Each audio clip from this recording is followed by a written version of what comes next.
Previously on The Practice. We find the defendant, Scott Wallace, guilty. Yeah, you gotta get me out. Scott. Get me out! You got a problem. The man is on the verge of a psychotic breakdown. He needs to be transferred to a mental facility right now.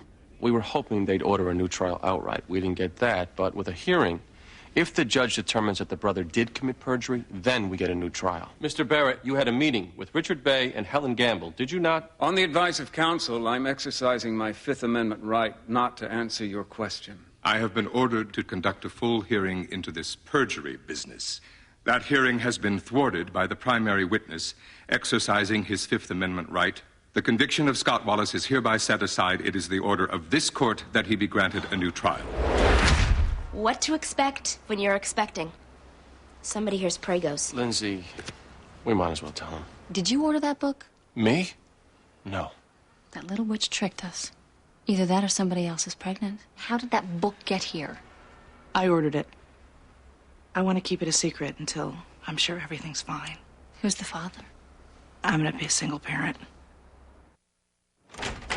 It starts today. It's a simple trial. One prosecution witness. You can't put me on a case and expect that I'm... Actually, I can, Eugene. Perks of the road. Now, he fired his last lawyer, just like the two before that, and I have an obligation to make sure he gets a fair trial with adequate representation. Well, if you're so concerned with fairness, how about giving me time to fully prepare? Well, I'm not that concerned. Let me be frank. The defendant is world-class scum. I'm sure he's guilty of the crime. Well, I'm glad you have an open mind. Oh, please. A mind is like a wound. If it's too open, you get an infection. Now, he is stalling by firing one attorney after another. I am not going to let him get away with it anymore. Why me? Because you're as good as it gets when it comes to criminal law. And I don't want to give this bastard a shot of appeal on inadequacy of counsel. So you will do it. Helen Gamble will be the DA. We all know how jolly she can be. See you in there. Go meet your lovely wife-murdering client.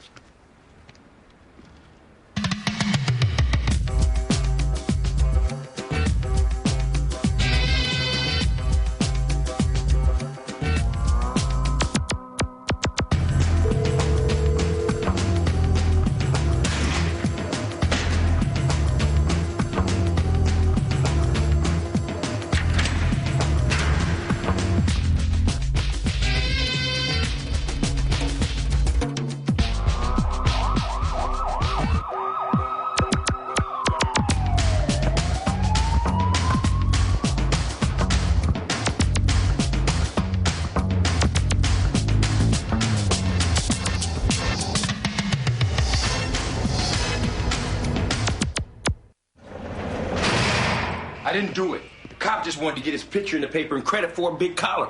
I wasn't even there that night. You lived there. But I wasn't there that night. Look, did her and I have a fight? Yeah. Did I shoot her? No. They got one lousy witness, man.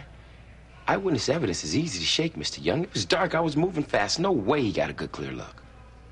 So if called to testify, you'll say you were moving fast. I'm talking allegedly. By his account, man, I wasn't there. Right. When I left in the afternoon, she was still alive. The cop is lying. All right, look, I'm not saying the DA will go for a plea, but if I can... No! I want you to beat it. One eyewitness at nighttime, man, you gotta be able to make reasonable doubt on that.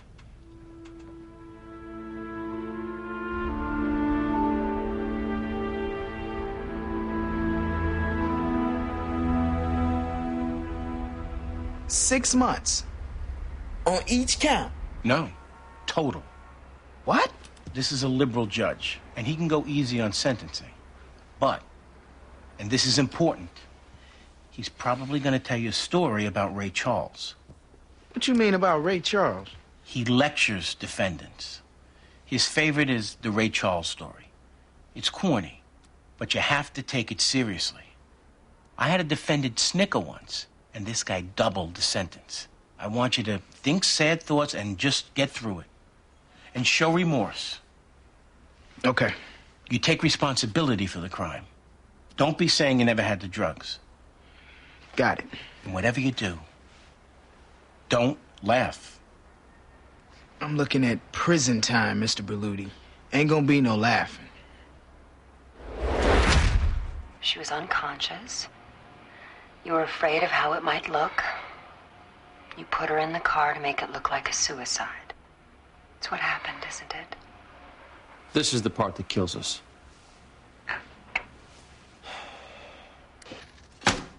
That's the bomb.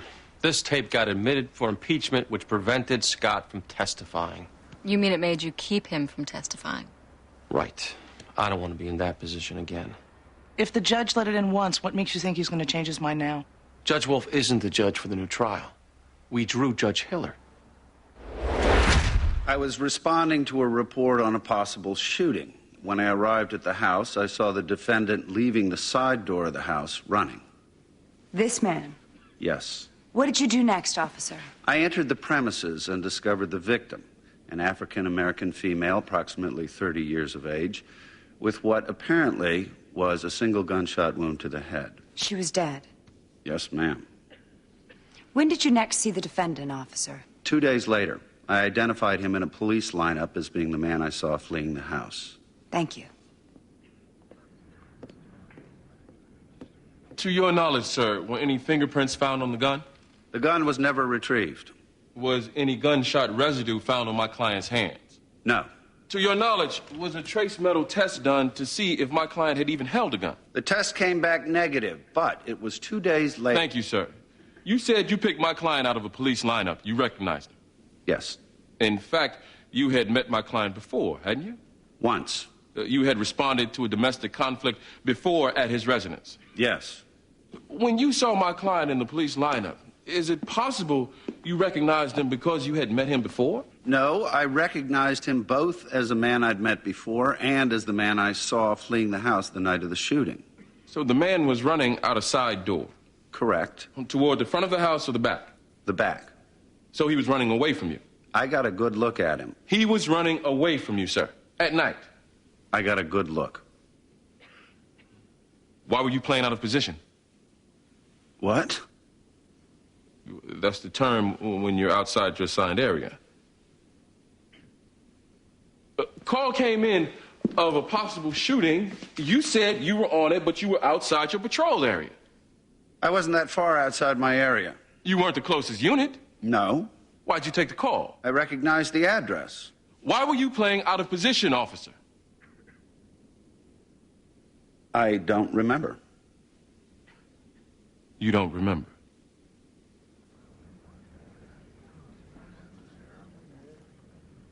My client has been in drug programs. He's clean. He hasn't been using. He's willing to do community service upon release, Your Honor. In fact, it's something he wants to do. And the Commonwealth is okay with 6 months? We feel it's a little light, but we're not opposing. All right. Step back. Mr. Babbitt, please rise. And before I sentence you, young man, I want to talk to you, not as a judge, but as a teacher, and perhaps as a friend. I know that young men like you rarely have the benefit of a male influence in your community. Well, maybe for this one moment, in this very special place, I can be a father to you and a friend. I'd like to tell you a little story, a true story. Now, many years ago, a little child was born in the South. Poor, hungry, black, no direction. And more than that, he was blind. But this boy had a gift. His gift was music. People loved to sit and listen to this boy play the piano. But like you, he had a monkey on his back. The monkey of drug addiction. He was addicted to heroin. Lord God, he loved the needle. But you know what? Blind, black, addicted to drugs. He beat his monkey. Beat it, I tell you. And he went on to become a beloved American, a hero, a black, blind American hero. And that man had a name, son. His name was Mr. Raymond Charles. Now let this be the first day of the rest of your life, young soldier. A drug-free life. Go forward to make this world a better place.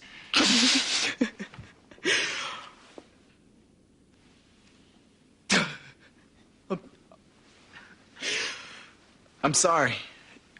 I'm sorry, Your Honor. You think this is funny? No, sir. Well, I'm not impressed with your disrespect, Mr. Babbitt. Perhaps you're not quite ready to go back into the world. Your Honor... Never mind, Mr. Berluti. The defendant is sentenced to 18 months at Cedar Junction. 18 months? Bailiff, take the defendant into custody. We're adjourned.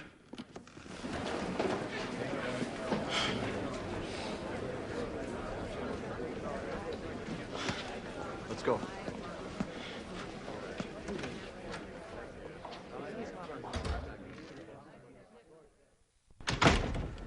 His personnel file? Well, I see he's receiving psychiatric treatment.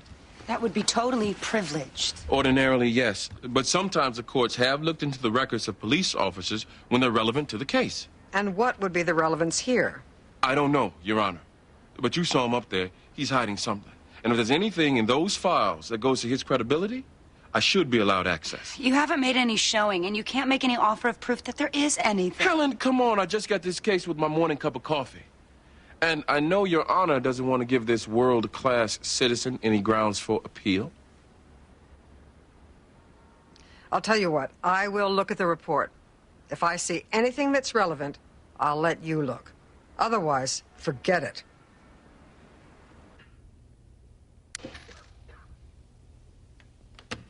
Taken out of context, it looks like an admission. It was in complete context. What's more, silence is admissible. Failure to respond to an accusation made against you can legally be considered an admission. First of all, that begs the conclusion that this was a voluntary communication. Did your client not get Miranda? He did, but he was in shock at the time.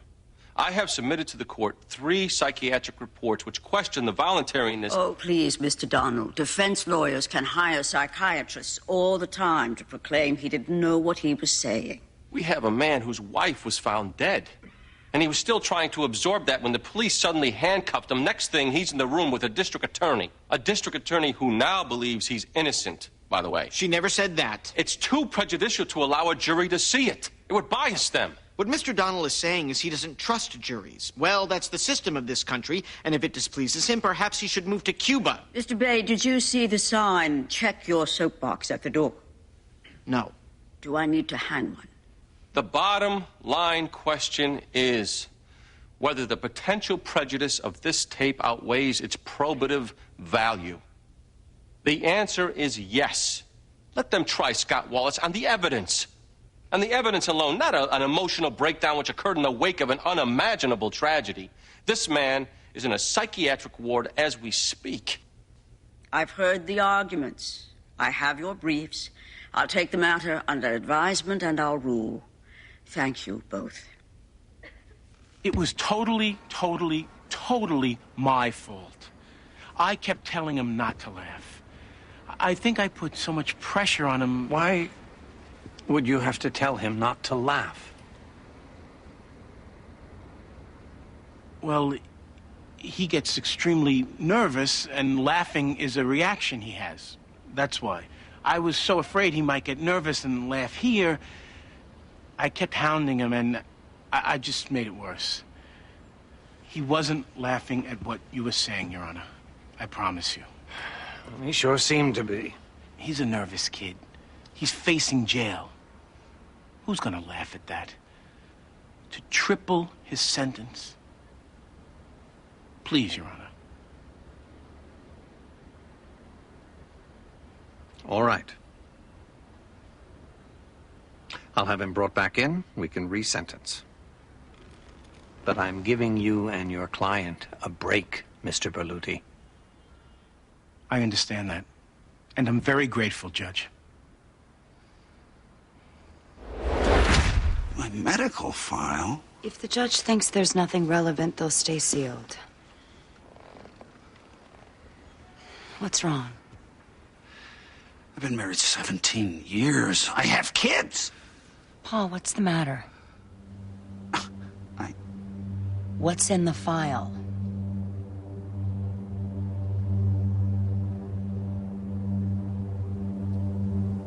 I'm gay.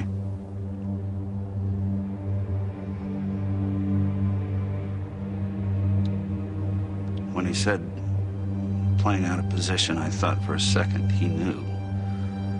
That's why he froze up there on the stand. It is totally irrelevant. That's my call, actually. But thanks for your input. Well, I'm not so sure it is irrelevant. If this situation caused stress, which affected job performance... Well, it didn't. That's what it seems to suggest. His sexual orientation did not impair his ability to make an ID of a fleeing suspect, Eugene. Helen, this whole case turns on the credibility of this officer. If he was dealing with severe stress, I have to be allowed to cross-examine him. First, this is so collateral. I disagree. And second, it will ruin the man's life. And the conviction ruins another man's life. You really want to go down that path? Your Honor, you want to take me off this case? Fine. But as long as I'm on it... You will be despicable. I don't need that. All right. I will let you introduce that he was receiving psychiatric treatment for stress. The cause of that stress is off limits. I'd like to read the report. Denied. And Eugene, you are not to even share this information with your client. I don't think you can order that. I just did.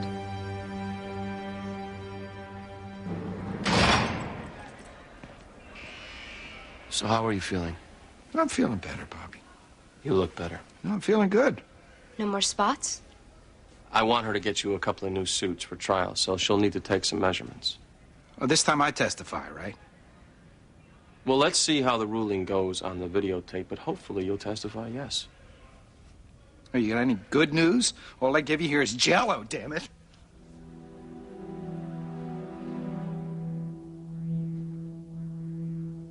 Second trials typically favor the defendant. There won't be any surprises this time, Scott. We'll be ready for Kyle Barrett. Good. Excellent. Good. And I just want to apologize to the court if I showed any disrespect. It wasn't my intent to offend you. I understand from your attorney that you couldn't control yourself. That's right. All right.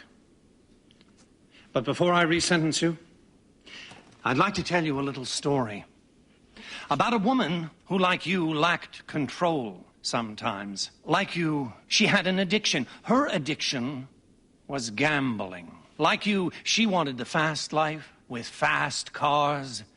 But she only got those things when she learned to control herself and beat her addiction. When she learned to work hard, and she did work hard, young man. She had the voice of an angel, and with her golden voice and hard work, she too beat her monkey. And that woman had a name, son. Her name was Miss Gladys Knight. I'm sorry. I was thinking of something else. Me too, I promise.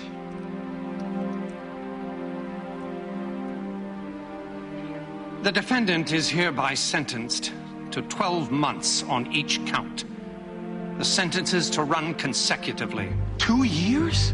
Bailiff, take the defendant into custody. We're adjourned.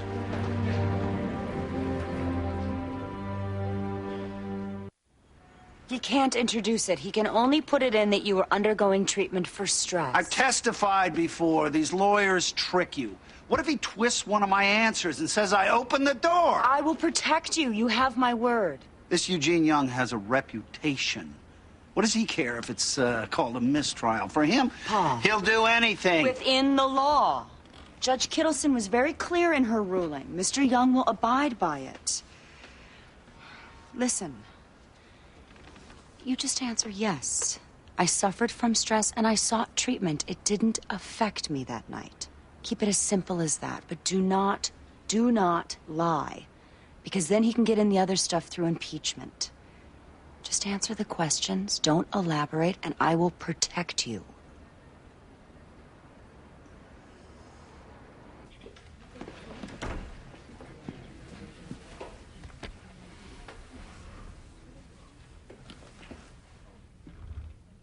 I have read both your briefs.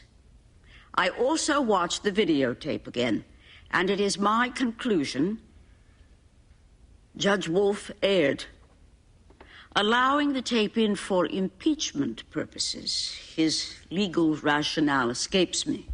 This tape is outright admissible altogether. I'm permitting prosecution to use it as evidence. Mr. Donnell, if you think the statements or conduct of Mr. Wallace were a result of shock or trauma, you're free to raise that in your defense. That is all. The trial will begin next Tuesday at 9 a.m. We're adjourned.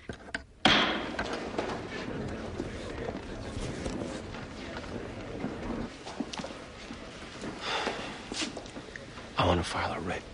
If that tape... Bobby, it was the right ruling. I should at least try. No, you shouldn't. We have 6 days to get ready for trial. You can't waste time on writs. Let's focus on what we can win now. You start preparing the psychiatric experts. I'll go over the transcripts with Eleanor.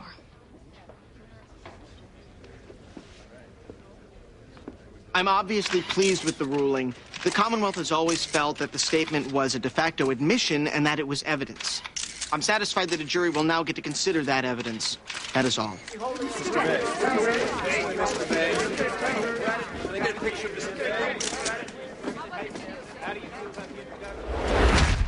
Officer Brewer, have you ever made arrests where the district attorneys have refused to prosecute? Of course.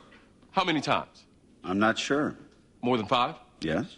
More than 10? Sometimes there's insufficient evidence. More than 20? Objection. What's the point of this? The point is this officer sometimes claims a crime has been committed only to have the DA say otherwise. A district attorney's decision to dismiss often turns on the prospect of getting a conviction. It's not about overruling the arresting police officer. Well, sometimes it does involve the honesty of the officer, and that's what I'm trying to explore. I'll allow it.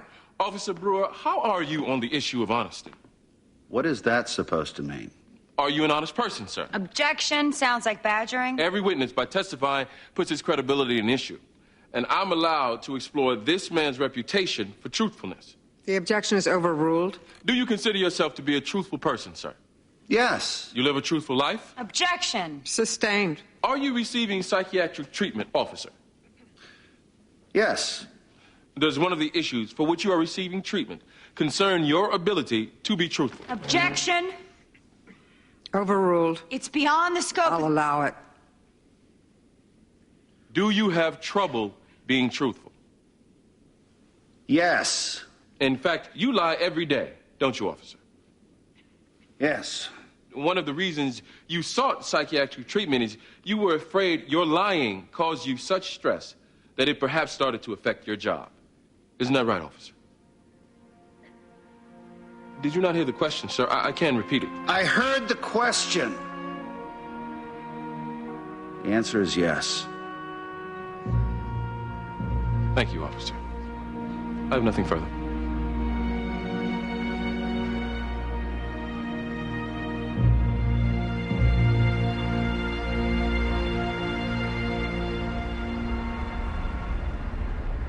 Your Honor, 1 second he's about to get 6 months. Now he'll do 2 years? You know that isn't right. Well, maybe next time that will mitigate your amusement when... I apologize. Apology accepted, but the sentence stands. It's one thing to exercise discretion. It's another to flaunt your ego, and this...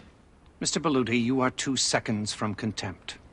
And before you go skulking out of here, thinking of me as the bad judge, keep in mind that I was about to help your client, not only with a lesser sentence, but also with some advice that could help his life. Now, you defense attorneys get them off. What do? They go right back out and commit another crime. I try to reach them, and I do. I tried to reach your client, to offer his life some direction, like I have with so many before him. And he laughed, as did his attorney. Maybe it's your ego that needs adjustment.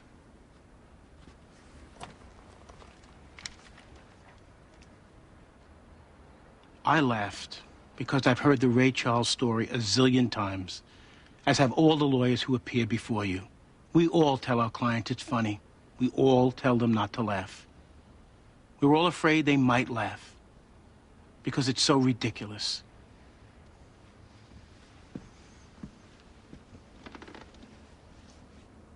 It's a joke, Your Honor. Poor, black, blind, this man had a named son. It's paternalistic, insulting. And all the lawyers laugh at you. I just made the mistake of doing it in the room. If that buys me a jail cell for contempt, so be it. But that's what's going on. You're naive to think you reach defendants. And if you punish them out of anger, you're also a bad judge.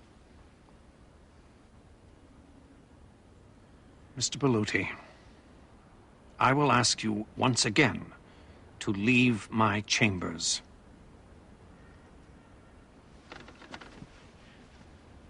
I'm filing a motion for reconsideration anyway, even though I can't stop you from doing what you're going to do.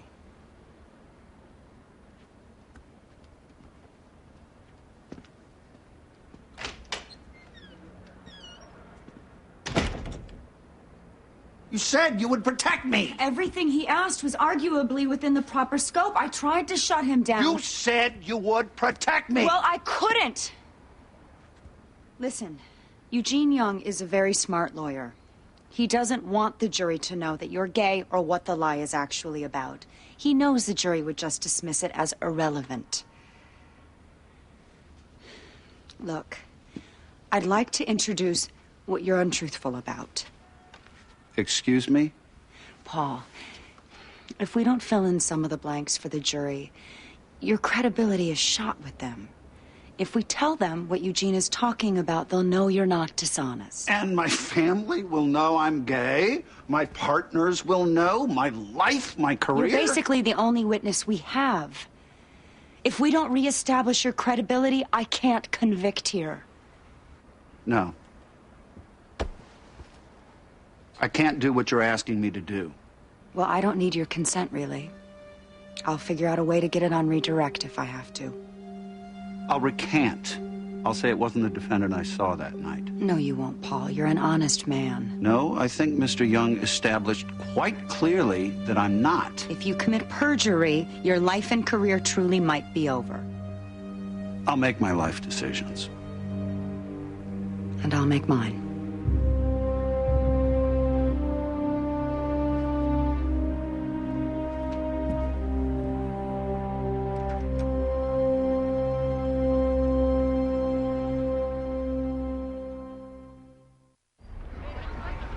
And I would submit to the court, given all the circumstances, and especially that the Commonwealth and the defense have submitted a joint recommendation. That's all it is, Mr. Berluti.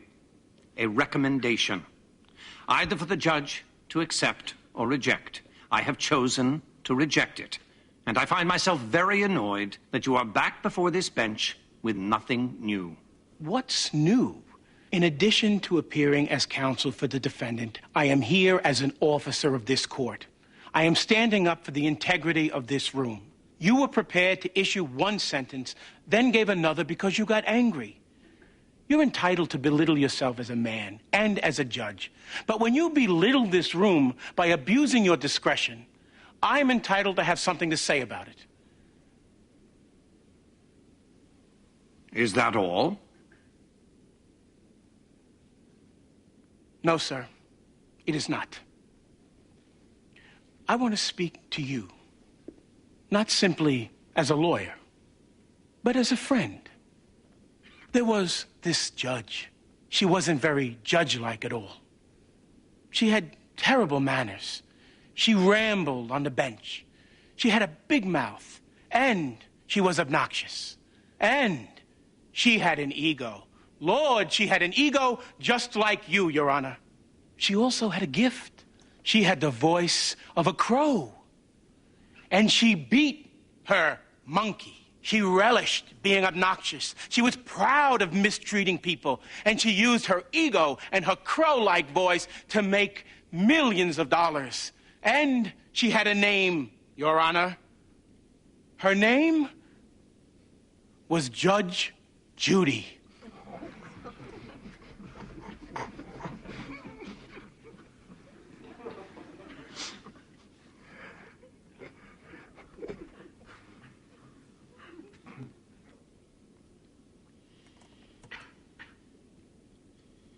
Mr. Berluti, you are in contempt of court. Bailiff, take him into custody.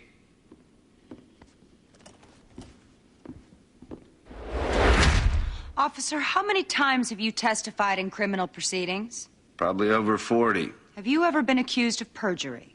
No, Ever had a case of yours thrown out because of unreliable testimony on your part? not one. You also testified that you see a psychiatrist. Yes, Do your supervisors know about it? my watch commander does. Has he changed your assignments because of it? Put you on desk? No, You admitted to Mr. Young that you lie almost every day. about a personal matter, yes. Did it affect your work on this particular case? No, Did you lie about what happened the night Tasha Cooper was killed? no, I did not. Have you ever lied in your capacity as a police officer? No, I have not. When it comes to making observations, making arrests, giving testimony about those arrests, do you consider yourself to be a truthful person? Yes, I do.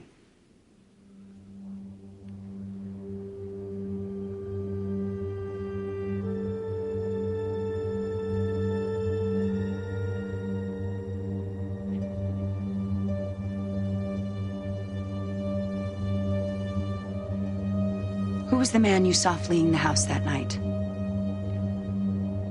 That man. There, the defendant.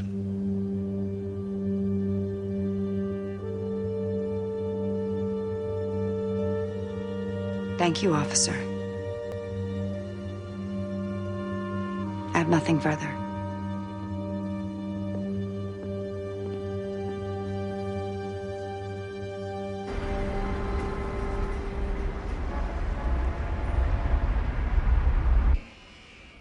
It's a setback.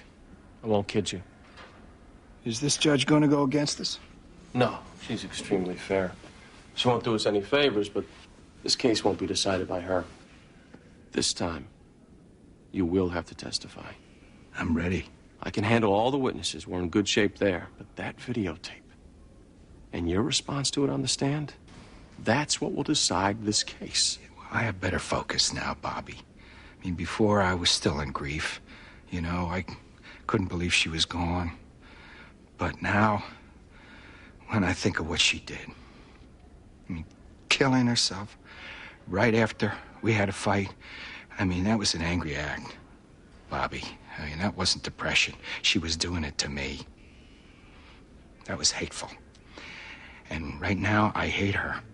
Scott. I hate her, and I'm not gonna lie in some wallow any longer. Everything is easier now being angry at her. I have my focus back. I hate her.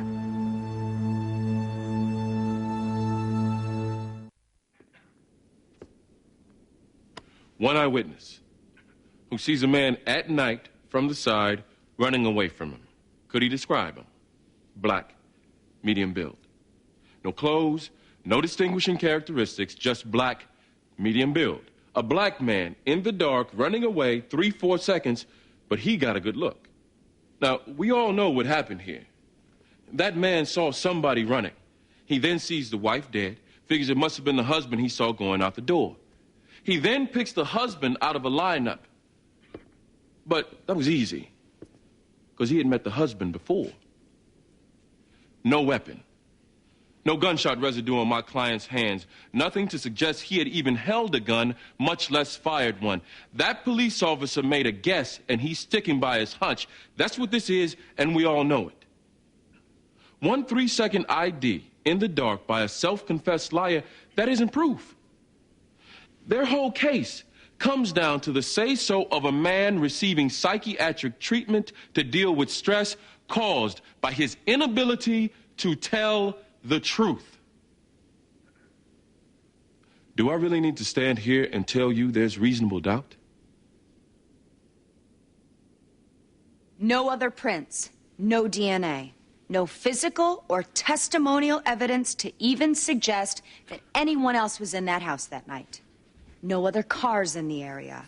The intruder fled on foot. It was that man fleeing the house. Officer Brewer saw him. He was unequivocal in that. The defendant, Brian Grant, was the man he saw leave that house. Defense has offered neither evidence nor testimony to shake that ID. All Mr. Young could seize upon was some psychiatric treatment that Officer Brewer is undergoing for a personal matter. Yes, he lies about something in his personal life. Big deal, we get that. But he doesn't lie as a police officer. It doesn't make him an unreliable witness. In fact, in 21 years, Officer Brewer has had an exemplary record of honesty on the force. He's never given untruthful testimony. He's never been a false witness.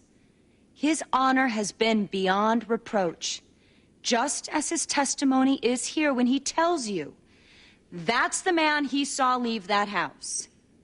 You haven't heard one word suggesting that anyone else committed this murder. Gee, I wonder why. He's home alone with his wife. He shot her. He's seen running out. That's why we're here.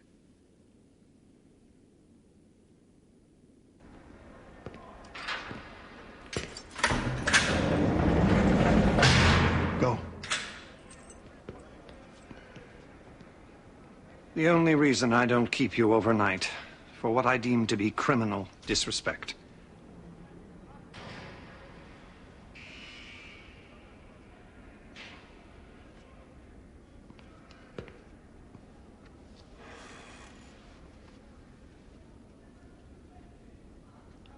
How long have they been laughing at me? Long time. How long you been telling that Ray Charles story? At least I try to do something. I care, at least. Most judges.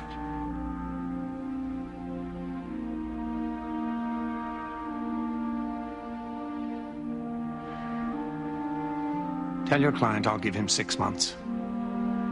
Beat it. That's it? You want a story first, counsel? No. Just go.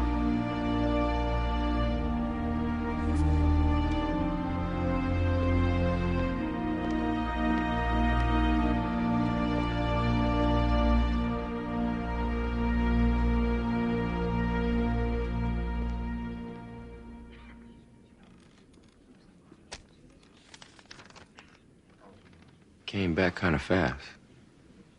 That mean anything? Usually it means it was a quick decision. Mr. Grant, the court will ask you to stand, please. Mr. Foreman, has the jury reached a verdict? We have, Your Honor. What say you? Commonwealth versus Brian Grant. On the charge of murder in the first degree, we find the defendant, Brian Grant, not guilty. On the charge of murder in the second degree, we find the defendant, Brian Grant, not guilty. Members of the jury, your service is completed, and we thank you. The defendant is free to go, and we are adjourned. Wow. Thanks, man. Sure. Innocent till proven guilty. The motto lives. We'll see you next time. Good one.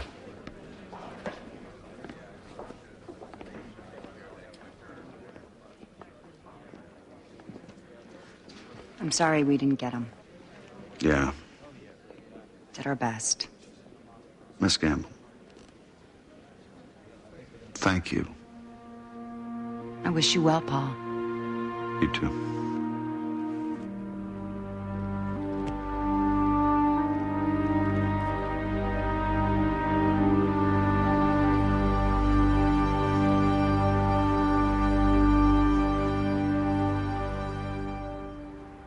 I really appreciate you coming in with your client.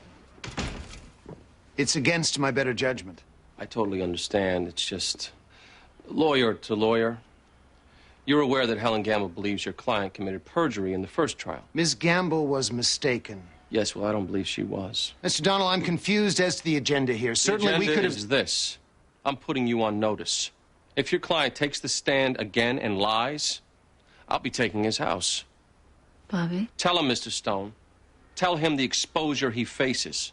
Abuse of process, false imprisonment. I don't know what you think you're doing. If he lies again, I'll be filing a complaint against you for suborning perjury. I'm reporting this to the district attorney's office. You do that, but in the meantime, get around to giving your client some legal advice. Come on, Kyle. Tell him what I'll do to him, Mr. Stone. You just crossed the line, Mr. Donnell. We're just two lawyers talking, Mr. Stone. Just you and me.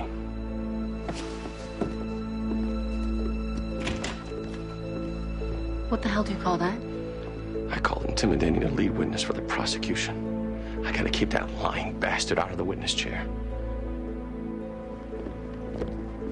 You've got a lawyer in there who just threatened my client. Really? With you there? Call the police.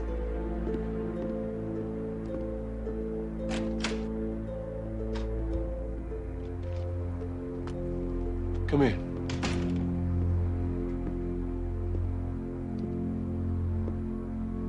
I came to congratulate you. And I get a personal visit for that. That.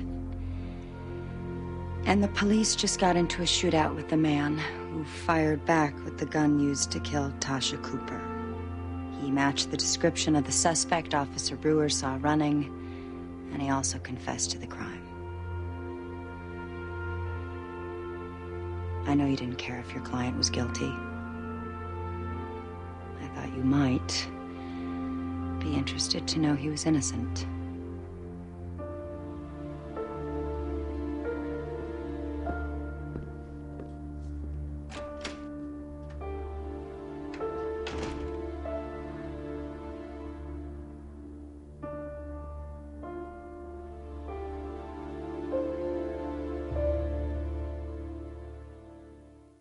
Previously on the practice. My client was in shock at the time of this interrogation. He had just found his wife dead less than an hour before this. She said that if she turned up missing, that I should call the police, because Scott probably did something to her. Objection! We find the defendant, Scott Wallace, guilty. Yeah, you gotta get me out. Scott. Get me out! You got a problem. The man is on the verge of a psychotic breakdown. He needs to be transferred to a mental facility right now. I'm convinced that Kyle Barrett lied on the stand after being coached by the prosecution. Mr. Barrett, you had a meeting with Richard Bay and Helen Gamble, did you not? On the advice of counsel, I'm exercising my Fifth Amendment right not to answer your question. I have been ordered to conduct a full hearing into this perjury business. That hearing has been thwarted by the primary witness exercising his Fifth Amendment right. The conviction of Scott Wallace is hereby set aside. It is the order of this court that he be granted a new trial. This is the part that kills us. That's the bomb. This time, you will have to testify. I can handle all the witnesses. We're in good shape there. But that videotape and your response to it on the stand, that's what will decide this case. I'm ready. Do you feel pressure because he's your friend, or because you failed him? Both. I want to get him out because I care about him, and yeah, because I tried a lousy case. Of course I feel pressure. How could I not? This guy committed murder. And the only thing standing between him and the street is me. It's a bit unusual for the lead prosecutor to suddenly flip and think he's innocent. Helen Gamble started feeling guilty over tactics, and she became clouded by her conscience. That's all. She claims you coached a witness to lie. She's wrong. Richard Bay will do anything. DAs like him make it easier for defense attorneys like me to stay passionate about what we do, because to me, he basically represents a police state. Oh, I don't expect it to be at all civil. Bobby Donnell fights for clients like it was his life on the line. And Richard Bay prosecutes like the victim was his mother. Isn't that good? Zealous advocates? Isn't that what it should be about? One would think. But when fights get this ugly, it's rarely in the interest of truth. It's messy. It gets personal. You think you'll win? I know I will. How can you be so sure? Because this time I have the video. which means Scott Wallace will have to take the stand and explain it. And when he does, I'll get him. He'll lose it up there. You watch.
Witnesses are never objective.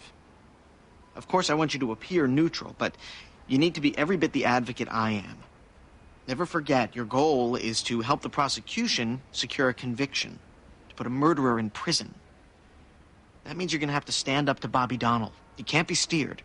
And he will absolutely try to do just that. His whole defense is reasonable doubt. Every question he asks you, it's to build reasonable doubt. At the first trial, he got you all to admit things were possible, and you all did so, too submissively. This is why I've brought Cindy Keller in tonight. She's our behavioral psychologist. When the defense lawyer forces you to say the words that he wants you to say, you can nevertheless use body language to convey your opinion. It's all a presentation, and you have to train your witnesses to be showmen a little. The key is they can't come off too much like advocates. If they do, they have less credibility. We used to have an advantage. People trusted the police. That advantage is gone now. Because they cheat. And Richard Bay will cheat. He absolutely will. That seems to be a refrain with you. One that I have to be mindful of the entire trial. What will be different about this trial? I'm going to win. I mean, tactics, evidence, witnesses. What will be different there? That tape. That damn videotape. He'll play it every chance he gets. We think you had an argument. You hit her. Maybe by accident. She was unconscious. You were afraid of how it might look. You put her in the car to make it look like a suicide. That's what happened, isn't it?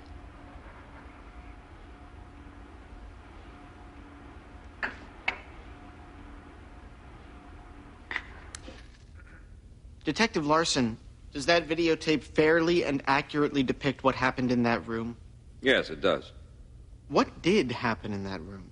From my experience, Scott Wallace admitted to killing his wife. Objection. Overruled.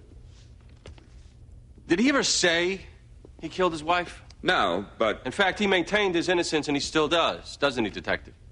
But when confronted... When you say admitted, you mean the behavior we just witnessed on this tape. Right, Detective? Correct. With words, he's always maintained his innocence, hasn't he, Detective? With words, yes. Are you a psychologist, Detective? No, I'm not. And if a psychologist was of the opinion that Mr. Wallace's behavior on that tape... Objection. He's trying to introduce psychiatric... I'm posing a hypothetical to the witness. I'll allow it. If a psychologist looked at that tape and concluded that it did not constitute an admission to the crime, do you have any medical training which would enable you to overrule him? Do I have any medical training? No. Thank you, Detective. That's all. How many suspects have you interrogated in the course of your career? Hundreds. Hundreds. Do you think you would recognize a silent admission if you saw one? Absolutely. Based on your experience as a police officer who has conducted hundreds of interrogations, what did Scott Wallace's silence convey to you? An admission that he committed murder. Thank you. Do you have any formal training in behavioral psychology? No, I don't. Thank you.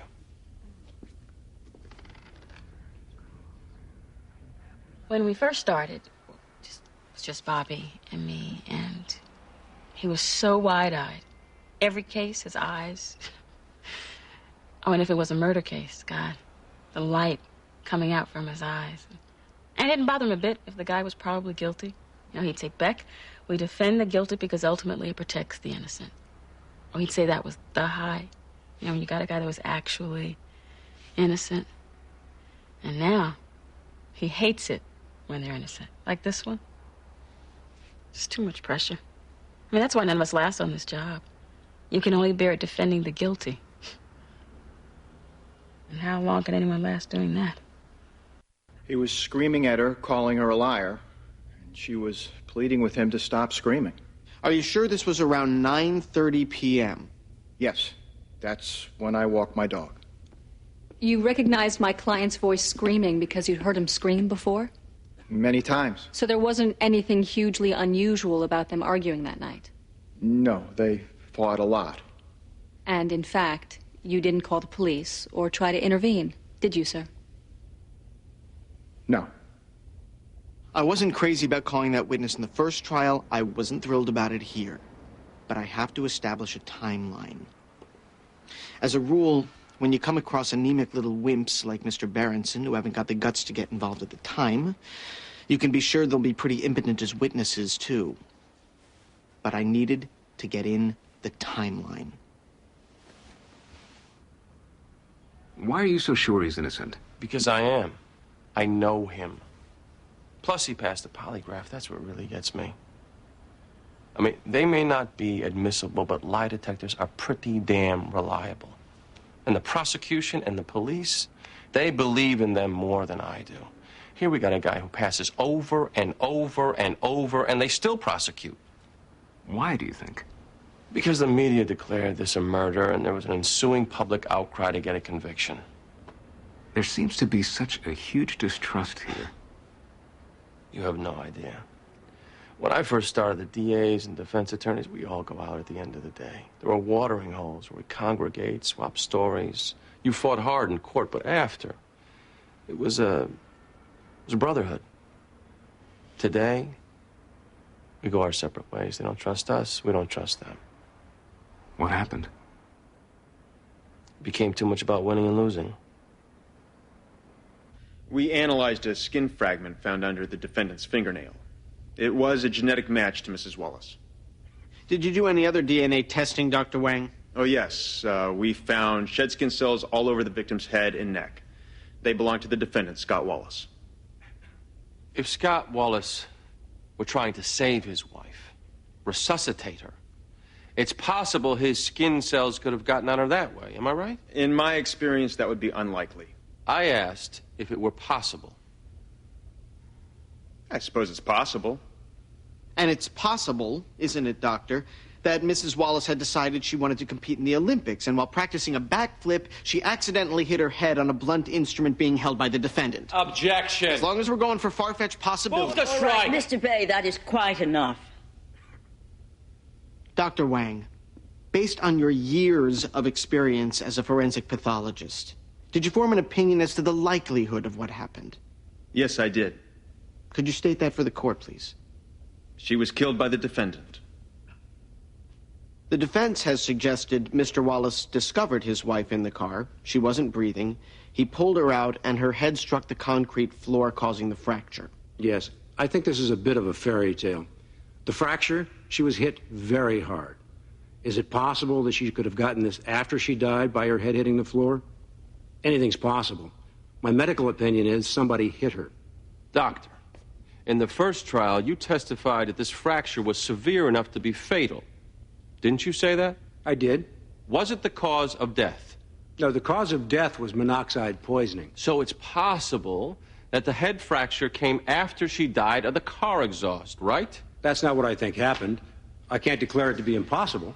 Doctor, you're employed by the Commonwealth, aren't you? Yes. Do you ever get afraid of losing your job if you don't secure convictions? Objection. Sustained. Goes to bias, Your Honor. The objection is sustained, that's it. Now let's move on. It's what he does when he's losing. It's an excellent sign for the prosecution when Bobby Donald starts to resort to crap like that. It means he thinks he's losing. In the first trial, he was getting his possibles, then resting. He was more desperate just then. Did you see it? He's going down again. This time with nothing to appeal.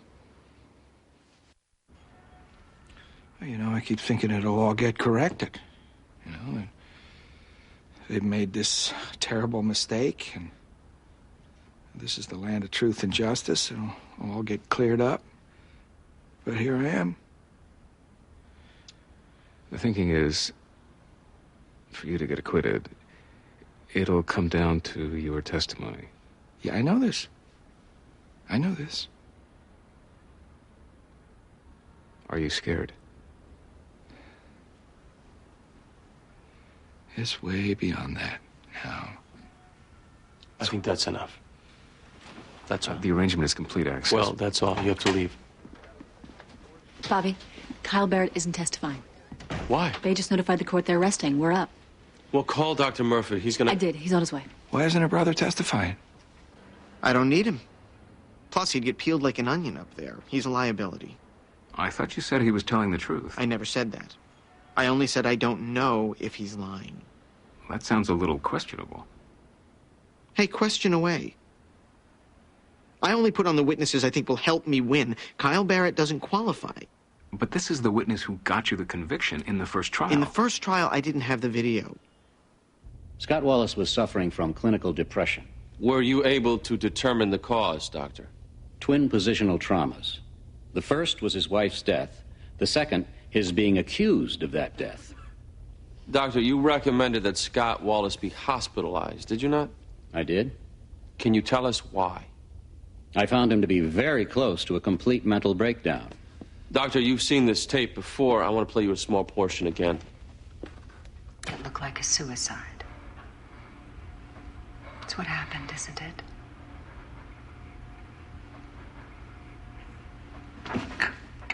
You've heard the prosecution characterize that moment as an admission of guilt by Scott Wallace.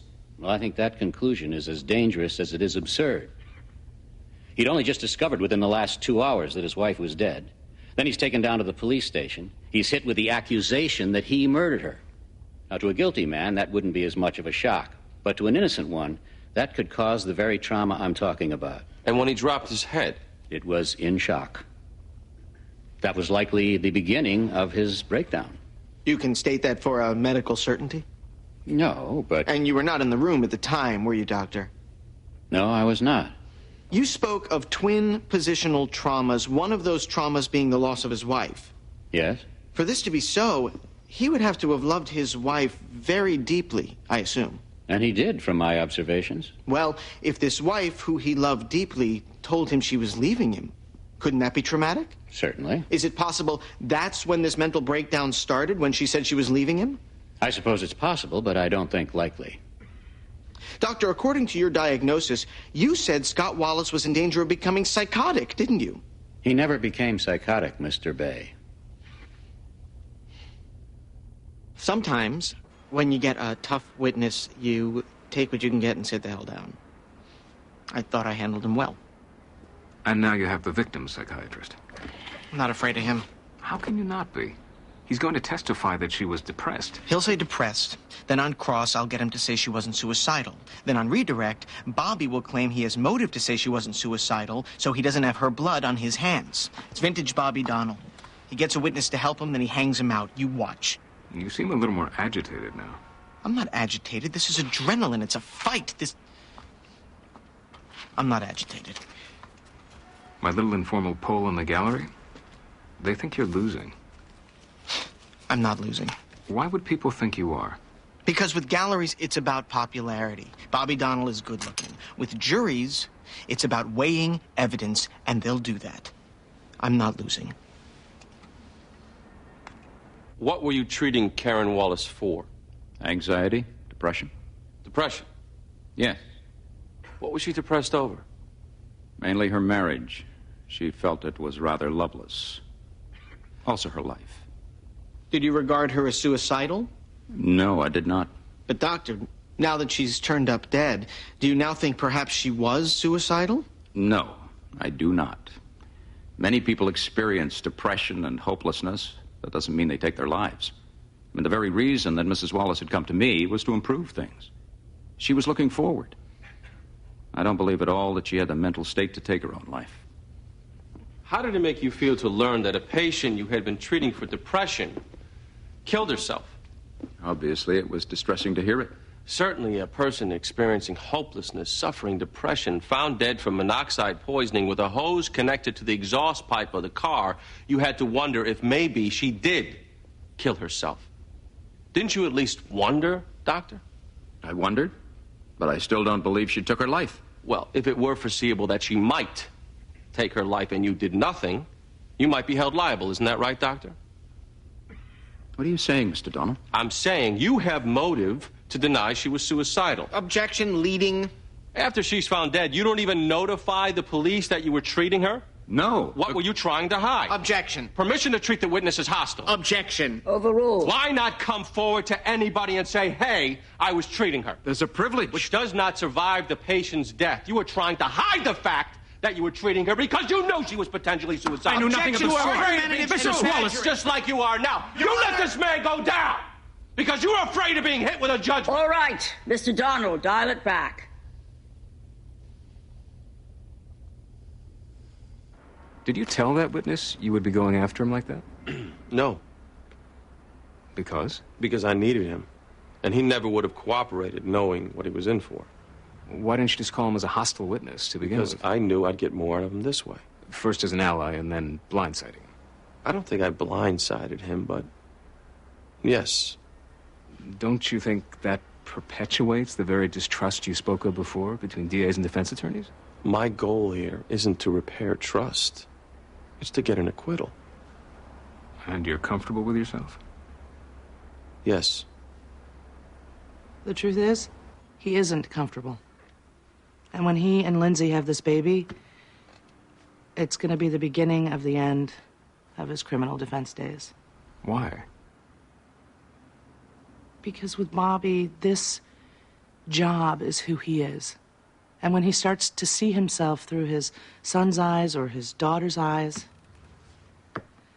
forget it. It's over.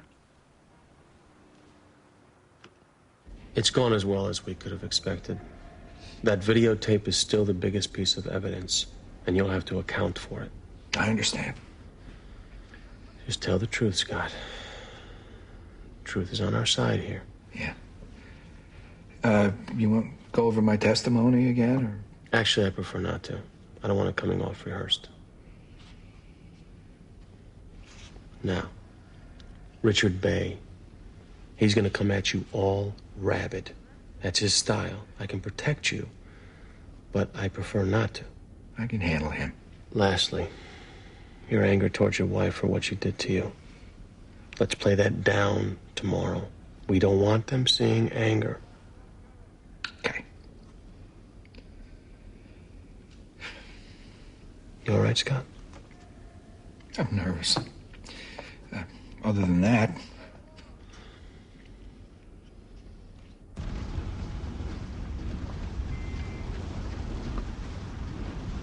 You look scared. This has been a long haul. Have you seen any good appeal issues so far? No. That's the thing about Judge Hiller. Her trials don't get overturned. So basically, if you don't win here, Scott Wallace is never coming out.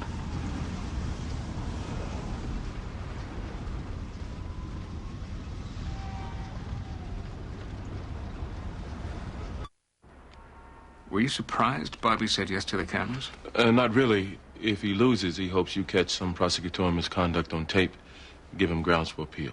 What if he wins and Richard Bay spots misconduct on Bobby's part? Doesn't matter. Double jeopardy. Not guilty is not guilty. Devin?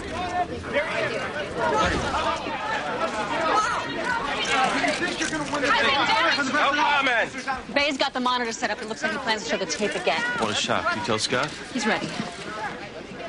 She just announced that she planned to leave me. Did you see this coming? Not at all. We'd had our problems, and I knew she was unhappy, but I never expected her to walk out. Did you want to stay married? Yes, I asked if we could get therapy. She said it was too late. She'd already made up her mind, and she said that she wanted to live life without me. She said it had been years since she felt the slightest twinge of happiness with me. And that was how she put it, the slightest twinge. And she said she wanted out. And then what happened? We argued. We engaged in some name-calling. Did you call her a liar? Among other things, yeah. Then I went upstairs to the bedroom, got ready for bed, and watched TV. Your wife tells you she's leaving you and you watch television? Well, I had hoped that when she came up, after things calmed down a little bit, that I could, maybe talk her out of it. So what happened? Well, I waited. After about an hour and a half, she still hadn't come up, so I figured she probably had a drink and decided to sleep on the couch. So I went down, and she wasn't there.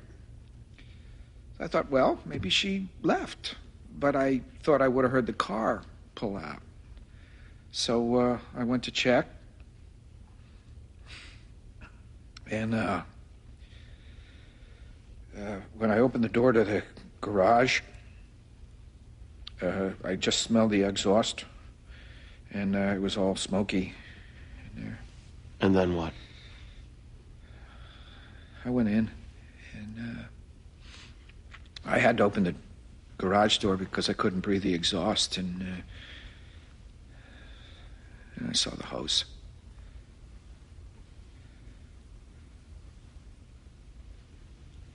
Mr. Wallace? It was a garden hose. It was taped to the exhaust of the exhaust pipe of the car, and the car was running, and the hose went into the front window. What'd you do then? I ran to the car, and I opened the door, and there she was. Her head was back, and her eyes were closed, and she wasn't breathing. She looked like she was sleeping. I screamed, "Karen," and I shook her. She wouldn't wake up, and I pulled her out. She fell. And I tried giving her mouth-to-mouth and chest compressions, but she wasn't breathing. She didn't have a pulse. I kept holding her nose closed and trying to blow air in her lungs, but she wouldn't come back. She wouldn't come back. And when the police arrived, did you tell them all this? Yeah. They asked me to come to the station. Scott, on that videotape, when they accused you of killing Karen, why didn't you deny it? I don't think I could believe what I was even hearing. I mean, I still couldn't believe she was dead, and then some district attorney was saying that I killed her. I remember feeling nauseous and like I was going to black out. I'm going to give you another chance to answer that question. Did you kill your wife? No.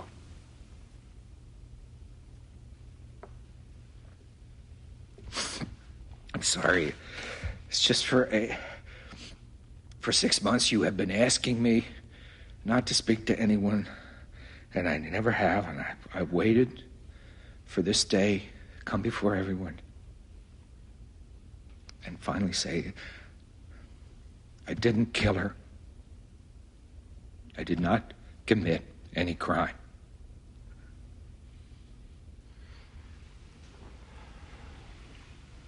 Thank you.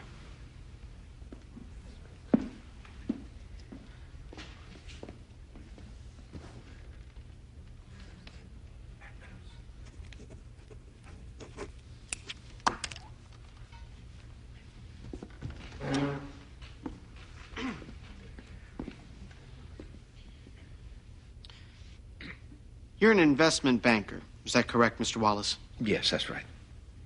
In the month or so prior to your wife's sudden death, how are things going for you at work? Well, it had been rough. The market was off. Had you been told you might be let go? Well, my firm was scaling back, yes. I was told that my position was tenuous. How about your own personal assets? You suffered some losses, hadn't you? Few, yes.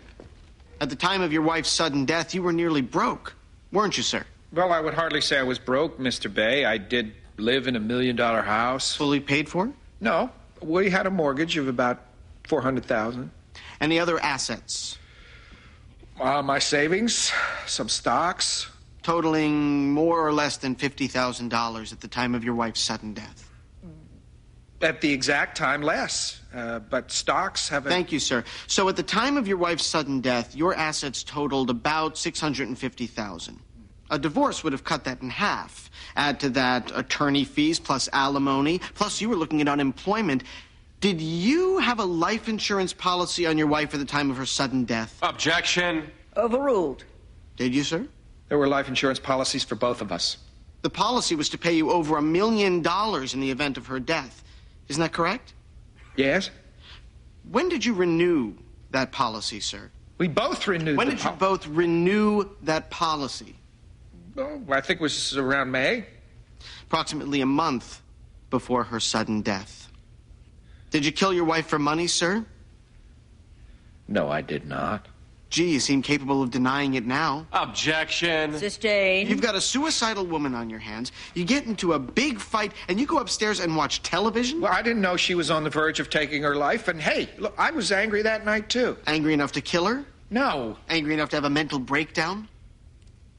Angry enough to have a mental breakdown, sir. Objection calls for a medical opinion. I'll put it in layman's terms. Angry enough to snap? No. You're about to lose your job. You've already lost your money. Now you're hit with losing your wife, your house. You weren't going to let that happen, were you, Mr. But that's Wallace? not the way it happened. You snapped.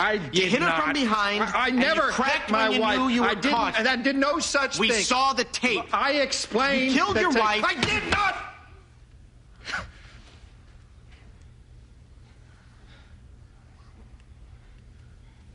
Are you about to get violent, Mr. Wallace? Objection! Withdrawn. Nothing further. Chambers, Your Honor. It's bad faith. Bad faith? Never, ever in the first trial did they suggest financial gain as motive. None of the police ever said it. Now suddenly, what? You decide on a new motive between the first and the second trial. Why can't I? Without any new evidence, that amounts to unfair surprise. Oh, you can't gotta just be fabricate a kidding new me. motive. All right. Bobby, there is nothing to prevent the prosecution from changing strategies. At a minimum, it's bad faith. If he truly believes that money was a motive, they would have argued it in the first trial. I didn't try the first one. Helen Gamble did. Oh, come on, Richard. What are you asking for? The Commonwealth does not have a good faith belief in its motive theory, and to spring it at a second trial constitutes unfair surprise, and I'm asking that it be stricken. Forget it. Your Honor. Don't even waste my time, Bobby. You don't know what Mr. Bay does or does not believe. They are not bound by the strategy of the first trial. Do you believe it? That he killed her for money? I certainly don't know that he didn't. That wasn't my question. You're not asking a question, you're making an accusation, and I'm getting sick of it.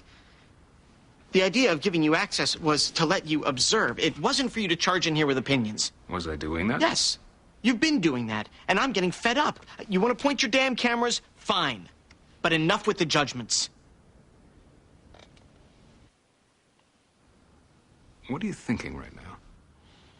I'm thinking this is why you shouldn't represent people you feel emotionally. Family members, friends. The best legal advice you can give them is to hire somebody else. You think you've tried a bad case again? I was caught off guard with motive. I let the jury see me angry with a witness.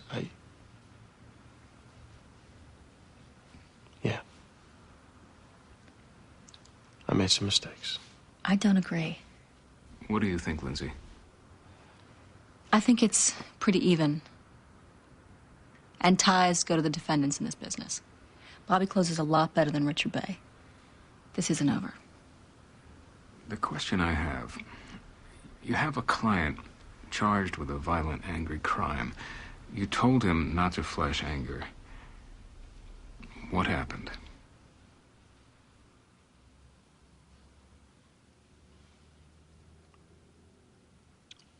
I don't know.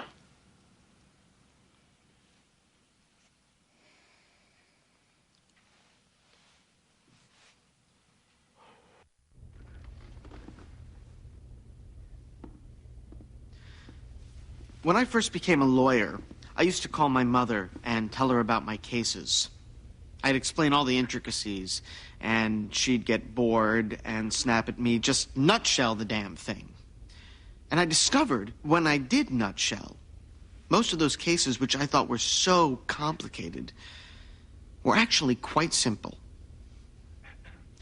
The nutshell on this one.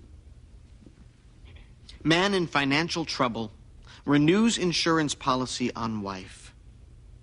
She announces she's leaving him. She's found dead with a whack on the back of the head. That pretty much says it all. In the way of proof, there's certainly a lot more. All the DNA evidence points to him. Not most of it, all. Her skin found under his fingernails. His skin cells and prints found on her head and neck. His admission caught right on videotape. His anger displayed right here on the stand. His own treating psychiatrist diagnosed him borderline psychotic. She didn't commit suicide. The psychiatrist who was treating Karen Wallace, he told you she wasn't suicidal.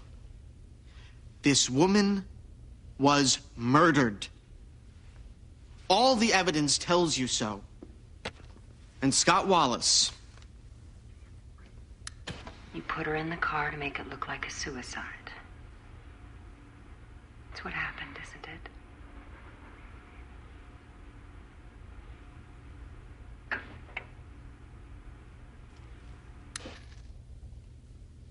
He told you so too, didn't he?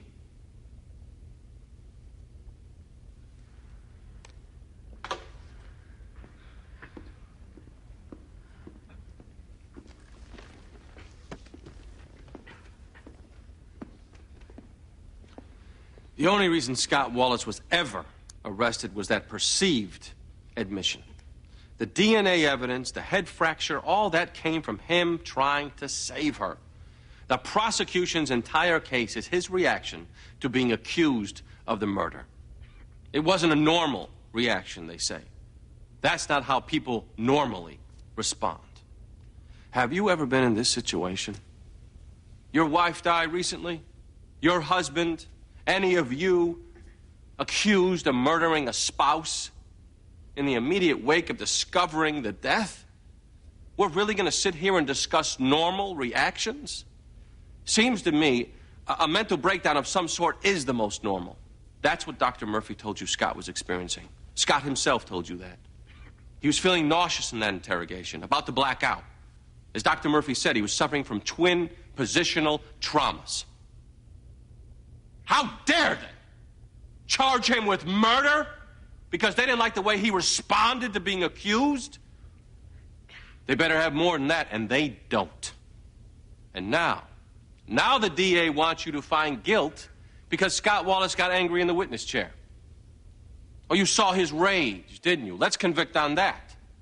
First they arrest him because he didn't get angry, and now they want you to convict because he did.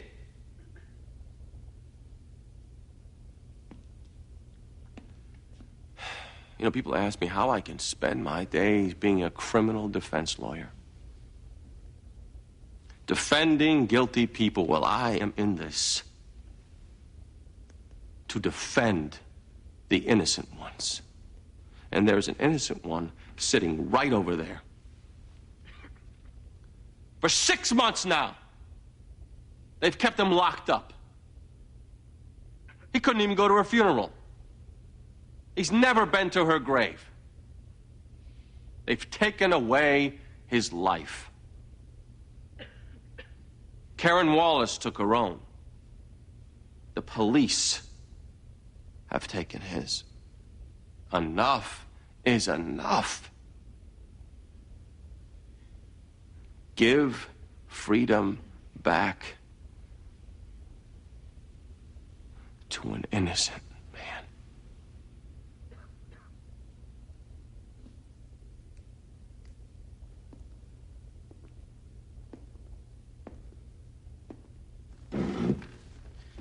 Nutshell. Borderline psychotic man in financial trouble renews insurance policy on wife a month before her death. She threatens to leave him. He's heard screaming at her. She's found dead with a fractured skull. When accused of the crime, he doesn't even deny it.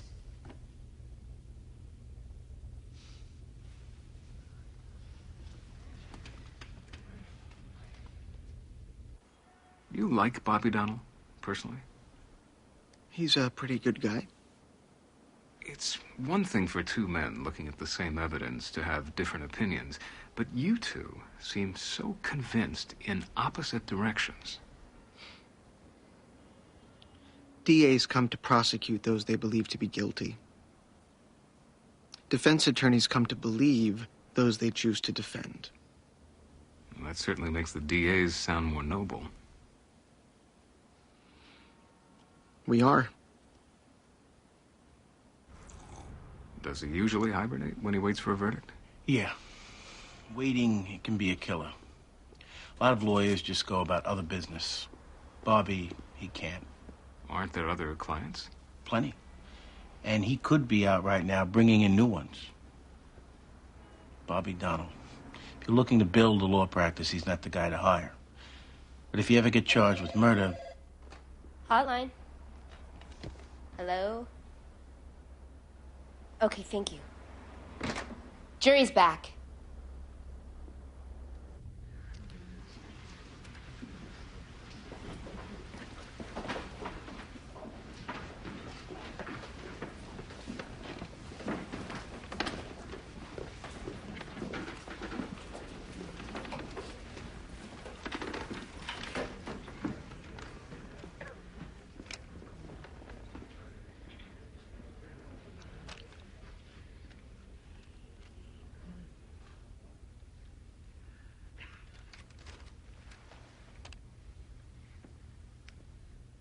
Mr. Wallace, would you please rise?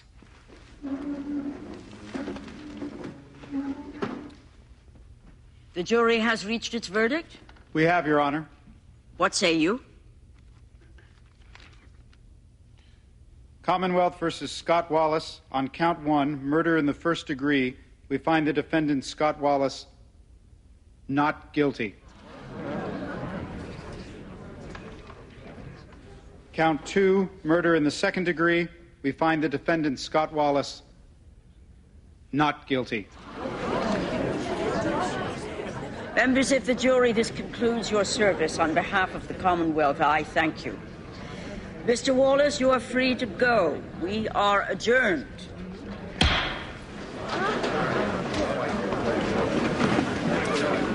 Thank you, buddy.